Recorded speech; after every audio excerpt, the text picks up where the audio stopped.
Okay, hi, Hubertus. Good evening. Hi, Daniel. How are you doing? I'm doing good. Welcome, everybody who's joined so far. Thank you for being here. Welcome to the very first episode of SF Takes on Tourism. Really excited to have you all here. I am Daniel Schwartz. I'm Hubertus Funke. Great to And have you. welcome to this new podcast that we're launching today. And it will be weekly moving forward every Wednesday for the beginning. We're really excited about this. The format for now will be a video live broadcast. We'll be posting afterwards. We'll be posting it on via YouTube on our website on sftravel.com. So don't worry if you can't make this time. You'll still have a chance to go and watch the recorded version. And soon we hope to have it up on Spotify, Apple Podcasts, and other platforms. So you can go ahead and listen to it at your leisure and when suits your schedule best. So we're really, really excited about this. It's a little project that we've been trying to get off the ground. It's definitely born out of the COVID-19 time, but we hope to continue it in the future as well. What it isn't is a webinar. And Hubertus, can you talk a little bit about why we're not doing a webinar? Well, I think if we learned one thing over the last 3 months is that there are a lot of webinars to attend. There's probably several a day that we all see and watch. And while they're really, really interesting and really helpful and definitely instrumental in kind of keeping, staying connected with people, really staying up to date as to what's going on specifically in our industry, we wanted to come up with a different platform that is a little bit more informal. We specifically chose this time as well to do it more towards the end of the day, after the work day, so that people don't have to worry about squeezing it in during the day. So yeah, it's a little bit of a different approach. Hopefully, to Daniel's point, we can continue that moving forward. We have a lot of ideas for the next few weeks in terms of content. We're also welcoming any feedback that you have, what you would like us to maybe talk about, maybe any guests that we should be thinking about or that could be coming on to speak here with us. So we're excited. Yeah, I think we definitely have our work cut out. I mean, on a given week, I attend probably 5 or more webinars, and I'm invited to a dozen more. I think there's some great webinars out there. I agree. I don't really feel the need to compete so much with a lot of the experts like US Travel out there. But this gives us a platform to really, first of all, like you said, connect with our friends in the industry that we miss so much, connect with our clients, connect with our SF Travel partners. And on that note, we really want to appeal to the broader tourism industry. This is not a podcast that is just for businesses in San Francisco or in the Bay Area. This is not a discussion that will only be understood by tour operators, that will be esoteric in any way. We want this to be enjoyed by anybody that's interested in tourism, that has a passion for the subjects. And on that note, too, we also want to encourage our audience to be engaged in topics that they may not even be interested in. For example, next week we have a great episode on aviation. You may not be an av geek like I am, but I still encourage you to attend. We have wonderful guests coming, and we hope that each episode is really thought-provoking, it's engaging, informative, sometimes inspiring, perhaps a little controversial at times, and thanks to having Hubertus on it, possibly a little entertaining. So, did we speak about that? I'm not sure. And most importantly, it's going to be short and to the point. This is not going to be an hour or 2 hour long discussion. We know people are very busy. And again, there's a lot of competition out there. So we're going to be 30, 40 minutes max. And so thanks for giving us your time. So with that, why don't we introduce, well, actually, first of all, let's just quickly talk about the upcoming episodes. So this week, we're talking about pride, and we'll introduce that topic in a moment. But next week, we have a great episode on aviation. Hubertus, do you want to just give a quick update on that? Yeah, so we have a great relationship with our airport here in San Francisco, SFO. So we have guest speaker from the airport. We have somebody from United Airlines lined up. And really, we want to talk about what does that aviation world look like in the during the COVID world and definitely after COVID. What are some of the adjustments that the airline industry is seeing? We're hearing all kinds of different things. We're working very closely with SFO to bring airlines back to San Francisco. So we just wanted to really get a temperature check on what's happening for airports and airlines, which are hugely important for not us as a destination, but certainly for San Francisco. So I'm really excited about that, and we have great. I'm really looking forward to it as well. Daniel from United Airlines is fantastic, and obviously we're good friends with Melissa, so the dialogue there should be really positive and enjoyable. If you don't have to be an AV geek to join, but you might be an AV geek, which is the term I've heard that before. But anyway, it should be interesting for anybody who's interested in some level for aviation. So we're excited about that. And then the week after, we'll have an episode on reopening California. And soon after that, a discussion on what it's like to be a gateway destination, some of the challenges and opportunities during this time. So a lot of great content coming up. So mark your calendars. We will follow up with a link to register. And again, we'll be posting all these on YouTube afterwards in case you are busy during this time. Yeah. So today's topic, I'm really excited about it. It's Pride Month, Hubertus. Can you believe it? It's already arrived. Pride Month. So we really felt, but it's a different Pride Month. But we wanted to do something around Pride. It is June. People are still at home. So normally around this time, it's a really lively time in San Francisco. There's lots of stuff going on. So we really wanted to talk about what is there going on and how can people still get engaged and take part in some of the things that are associated with Pride. So we have some great speakers around that as well. So certainly a very different June, not what we normally are used to, but we have to make the best out of that. So yeah, I was thinking actually yesterday I would have been flying home from Tel Aviv, where I was supposed to attend the Tel Aviv Pride. Yeah. And I keep forgetting about that. Yeah, I was so excited for that, and it was definitely disappointment that it was canceled. And I was also so excited for the 50th anniversary of Pride, but luckily the 50th anniversary of Pride is still happening, just not in the same fashion. And we will touch on that today with Fred Lopez in a moment. We will talk about what Pride celebrations are going to be this year, the significance of the moment, what the Pride state of mind really means. We'll also then transition to talk a little bit more specifically about travel and the LGBTQ community, maybe some opportunities for tourism businesses, tips on how to market to these potential visitors and target that segment. And for that, we have a great guest, John Tanzella from IGLTA, who will be introducing shortly as well. So should we get started? You guys, say it again. Should we get started? Yeah, let's get started. First guest. So we have Fred Lopez with us. And Fred Lopez is the executive director for San Francisco Pride since January this year. So he certainly started at a very interesting time. He joined the organization in 2016 as part of the parade team. In 2018, he became a staff member as communications manager. And in July of 2019 was named interim executive director. Fred previously worked with LGBTQ organizations such as Gay City Health Project, Leiden Martin Health Services, and the San Francisco LGBT Community Center. He continues to serve on the board of the Castro Street Fair and served as the fair's executive director for 5 years. Having lived in San Francisco for 14 years now, Fred enjoys a good karaoke session, so that should be interesting, and can't wait to return to enjoying happy hours in the Castro with friends. So with that, welcome, Fred. Hi, everybody. Thanks for joining us. And I have to say, I cannot agree more with you. I cannot wait to have that happy hour in the Castro, wherever that is, with friends in person. It may be... Happy hour anywhere is welcome, right? Like that's... I know. So... here we are. It's Pride Month in San Francisco. You'll have to forgive me, Fred. I forgot my tie. Yeah, well, I needed to show you guys up, obviously. Yeah. I know. I got my dress pants on, if that helps. Don't show us those. That's okay. We don't need to see you. But yeah, you did dress up for this occasion. So, so how is so you've been with San Francisco Pride as the full-time executive director for the last couple months. So tell us a little bit about kind of what's going on right now.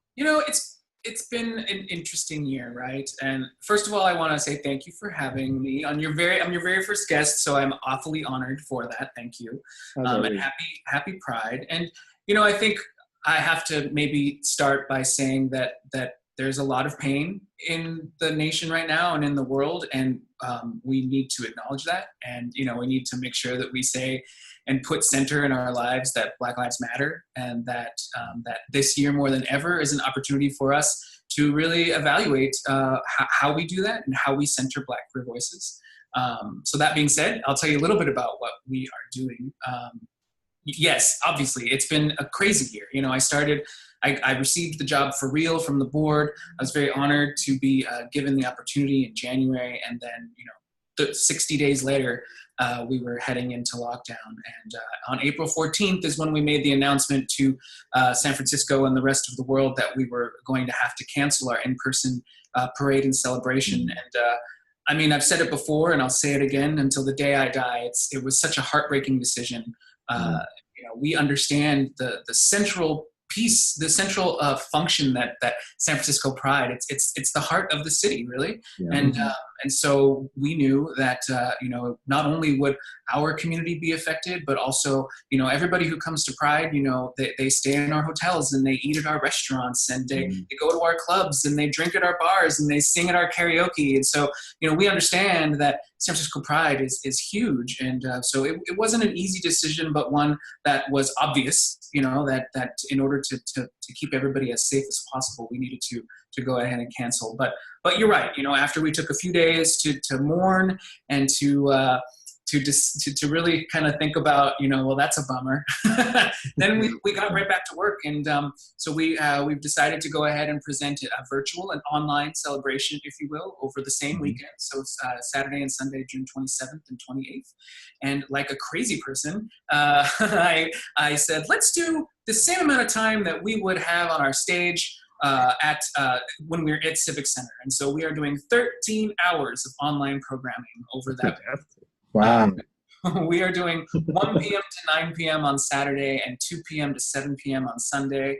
It's going to be a cool, exciting mix of performances, both live and pre-recorded, greetings from LGBTQ elected officials, as well as luminaries, celebrities, speeches, definitely some conversations about what is facing us as a nation, like I said, about Black Lives Matter, about how our movement really started by the actions and in defense of Black bodies, and what that means for us as a movement right now, 50 years into the Pride movement, and thinking ahead, like what does that mean for us 50 years into the future? So it is an exciting year. I think we definitely wanted to carry the energy of Pride 50 and make sure that we could commemorate it, right? Like even among, the world is a challenging place right now with the pandemic, and numbers are continuing to look challenging and scary. And I think one thing that I read just recently, and I'll steal it, I don't remember who I'm stealing it from, so I apologize, but that, I think for us, we have to remember that joy is an act of resistance as well, and that the 50th anniversary of San Francisco Pride is something to take a moment and to reflect and to be able to have a minute of joy about, and to seek that connection and that visibility with our community members, even if we have to do it through a Zoom room, or if we have to do it 6 feet apart from each other. It's still something that we can come together and remember from here for years to come. Yeah, I love that. I'm just thinking of how many people were so excited to celebrate the 50th anniversary and how big of a letdown it was, like you said, but holding on to that's not healthy either.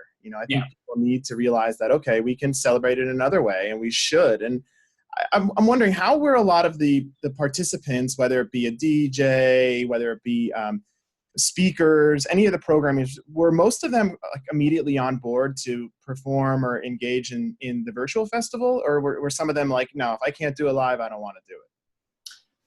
That's a good question. I have a big team, and so our content team, really, we kind of adapted from what would have been our live in-person stage team.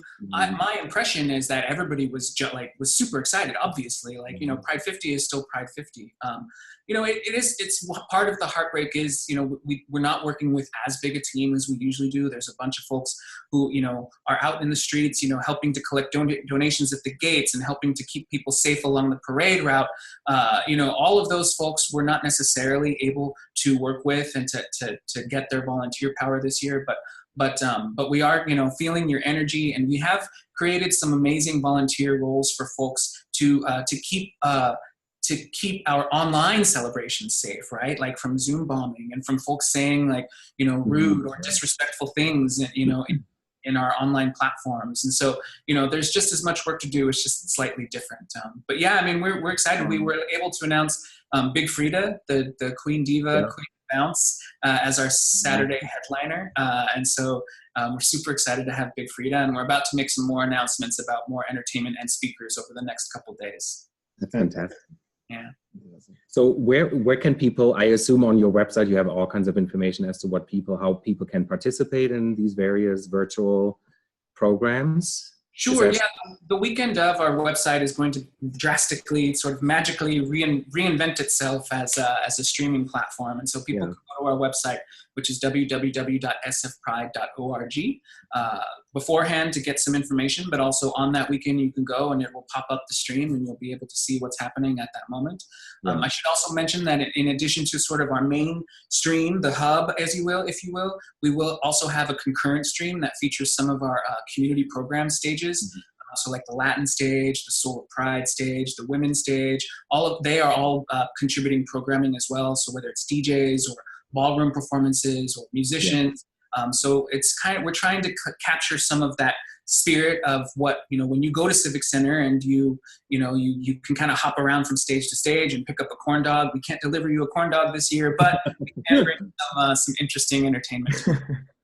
Wow. I think probably a lot of people on this call have been or have attended San Francisco Pride in the past. And for those who haven't, it's pretty amazing. And the sheer scale of it is just really staggering.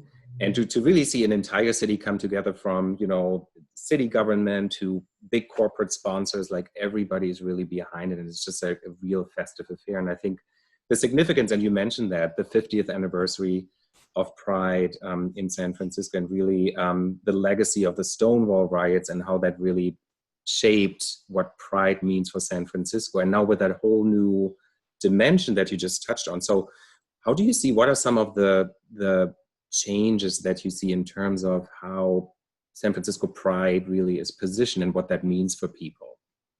And let me just tack on to that question, actually, Fred.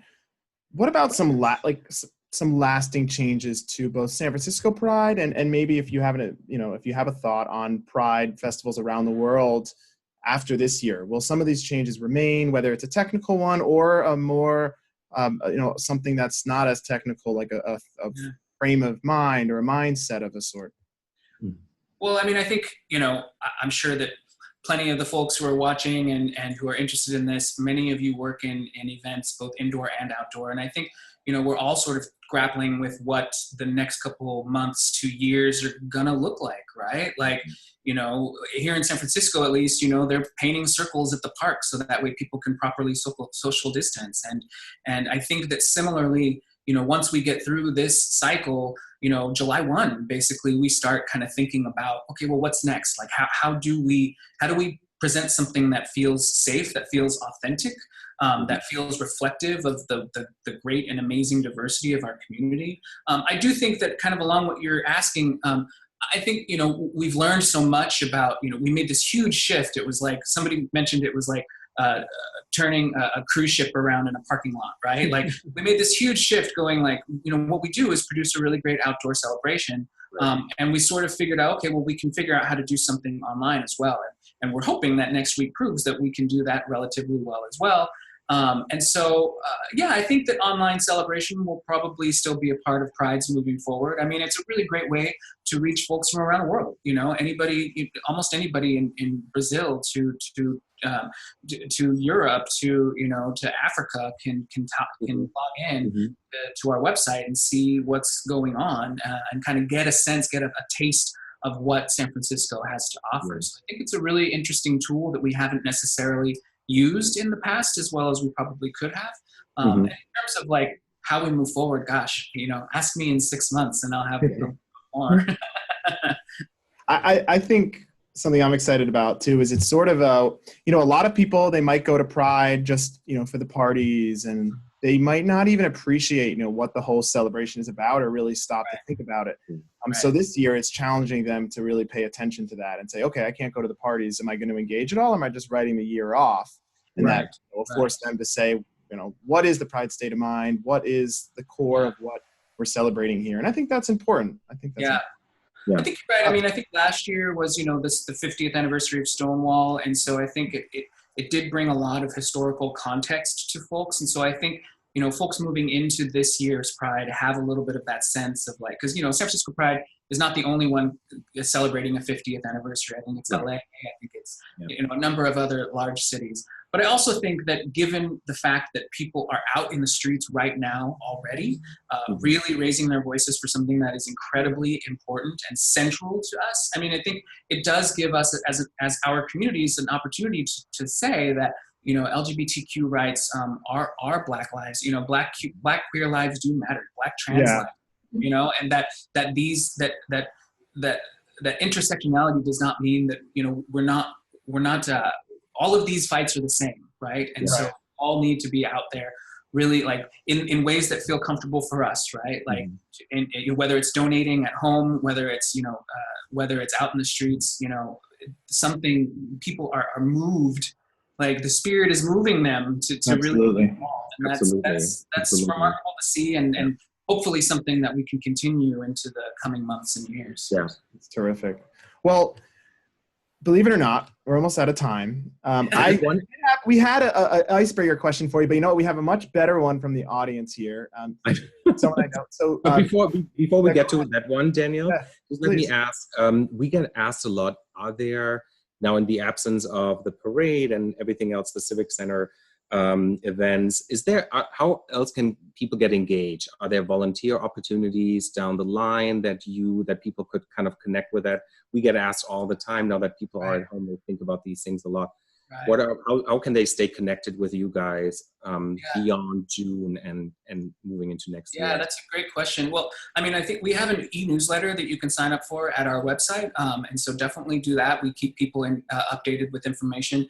I think, like we said just a couple minutes ago, I think a lot about San Francisco Pride is going to change. And so the ways in which folks can engage, I think are going to change. And I think we're going to come up with new and interesting ways. I think that I would like to do, since I started relatively not that long ago, is to start to build out programming that sort of does spread out throughout the year. So folks do have touch points with San Francisco Pride throughout the year.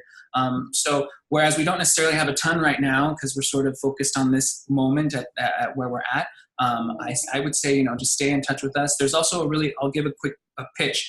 There's a great organization in the East Bay that services most of the Bay Area called Turnout. And it is a volunteer organization that connects both LGBT individuals with LGBT volunteer opportunities and vice versa, folks who want to volunteer in the LGBT community.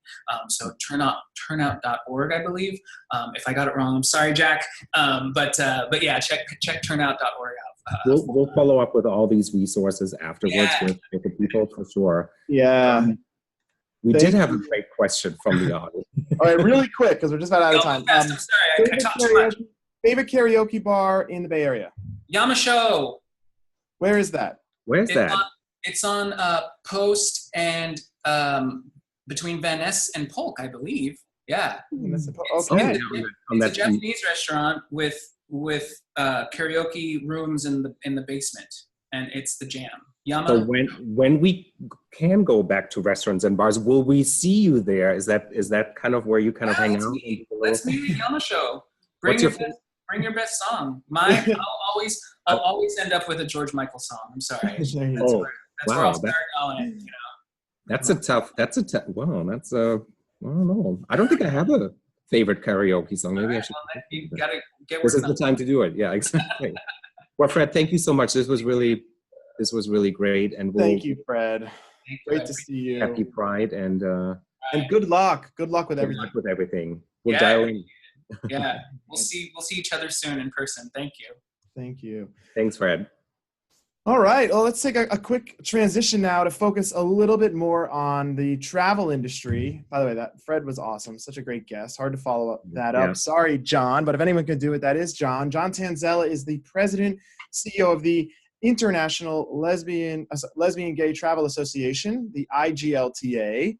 It's a global nonprofit association headquartered in Florida, where John is currently, but they have staff around the world, including Paris, Cape Town, Sao Paulo. Membership is comprised of tourism business professionals, more than 5,000 of them, and they have reached over 3.4 million unique travelers in 2018 alone. Welcome, John. Great to see you. You too. Nice to see you guys. Thank you for having me. It's an honor. It's an honor for us. Before we jump in, we have an icebreaker question for you because we wrote it down. My favorite karaoke bar? We're going to ask it. No. Okay, good. Because I don't know. Something you've learned about yourself during the shelter in place. Anything. Well, that's actually a good question. I know United is hubbed out there, but Delta's big over here. I live on Delta, and I am overseas pretty much every month, even twice a month. And it was just so fast and routine. And I've really loved not traveling. Don't tell the airlines that, but it's been a really nice break for me. Wow. I really got to enjoy my house and work on I'm so glad we're recording this. What's that? I'm so glad we're recording this. No, but I love Delta. There goes his status. I'm an ab geek too, so I'm going to tune in next week. But it was really nice to hear from Fred, and I was really glad that the board of San Francisco Pride selected him as the executive director. But boy, it's a tough job. Four months ago, coming into the position, and then COVID hitting. But I'm really happy too that he mentioned Black Lives Matter, because I mean it is Pride Month, but that's really important in our country right now and the world. We support it very much at IGLTA, and our members do. I went to the march in Miami last week, and I was really really happy to see such a big turnout of the community, from the LGBT community, supporting Black Lives Matter, because this is a really important time in our history for this country right now. Absolutely. But anyway, it's really nice to be here. Who doesn't love San Francisco? So thank you for having me. We have a lot of tourism businesses and tourism clients on the phone. Yes. And I was wondering if you could speak a little bit to why now is a moment to focus on marketing to LGBTQ community, why that's an important segment right now. Has it gotten even more important during the COVID-19? Is there any data to back that up? Well, it's a great question. Anecdotally, we've always known that LGBT travelers are loyal, resistant, first people to get back out after situations. I think if you have anybody on the phone from New York in the tourism industry, they would all say that the LGBT community was the first to get back out to Broadway and to the restaurants in New York.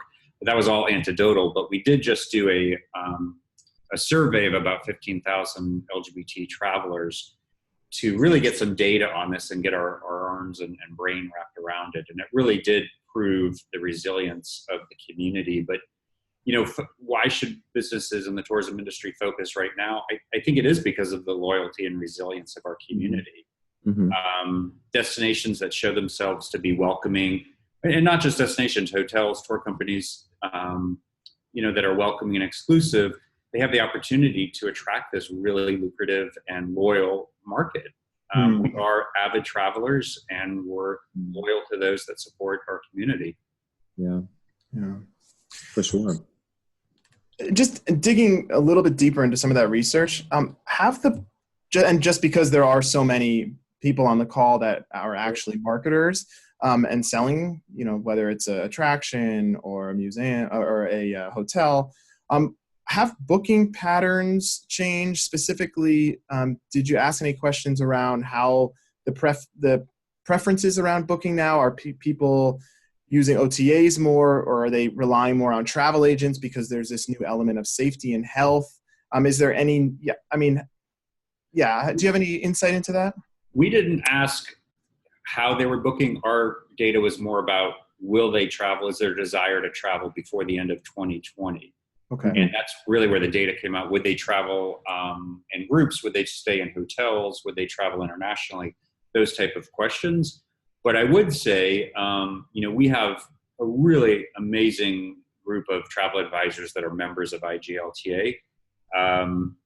Some in the community, some just strong allies. And, if you're going to some of the far-flung corners of the earth, it's always smart to use an IGLTA travel advisor because they do have the contacts with welcoming suppliers. Make sure they take care of you when you're traveling versus, doing it on your own, of course. And we've seen that in multiple different sources of research now that travel advisors there's much more of a need now again, post-COVID probably, to really navigate these concerns. It's like there's a resurgence in travel advisors, but I think the really good ones are the ones that have survived and I agree. Yeah. They're doing really well. So we talk a lot about specifically, in San Francisco, we LGBTQ has always been part of the DNA, right? We sometimes don't even think about it as something sort of like a standalone vertical. So how important is it to look at the LGBTQ audience as a sort of dedicated marketing target, or should it be sort of just be part of the overall messaging? I think it depends on where you are. San Francisco, mature market. Am I echoing? You are echoing. I don't know why. You're all mute. It's. How about now? I think it. All right. It is echoing. I don't know why. Sorry. We can hear you fine. I can. Oh, you can. Okay. So it's just echoing on my computer. Yeah. Okay. Sorry. I think it depends on your location. So a mature market like a San Francisco, it's very different than an emerging market. And being that we work in 82 countries, it's very diverse as far as the destinations and then the tourism businesses in those countries.